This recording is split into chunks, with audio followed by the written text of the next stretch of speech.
ဒီနေ့ပြောပြပေးမယ့်ပုံမြင်ကတခါကအောင်ဆိုတဲ့ကလေးတစ်ယောက်ရှိတဲ့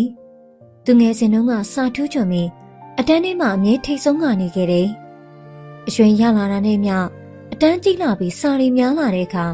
စိတ်မဝင်စားတော့ပဲစာလို့ရတာခက်ခဲတယ်လို့ထင်လာတယ်။ဒါကြောင့်လေ10တန်းစာမေးပွဲမှတ်ကအရန်ညံသွားတာကြောင့်အောင်ဝမ်းနေပြီးအမေကိုတွားပြောတဲ့အမေ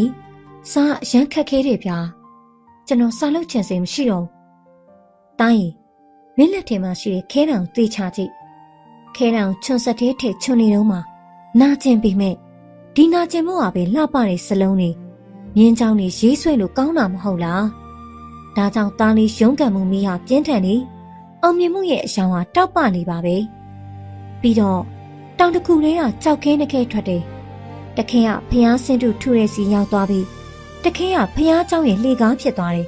။လူတွေကတခဲကိုခြေနဲ့တန်းနေသွားပြီးတခဲကိုဦးချရှစ်ခိုးကြတယ်။ဒါကြောင့်ရုန်းကန်မှုကိုမရှောင်ပါနဲ့။အောင်မြင်မှုဆိုတာရုန်းကန်မှုကနေသာဖြစ်ပေါ်လာတာပါ။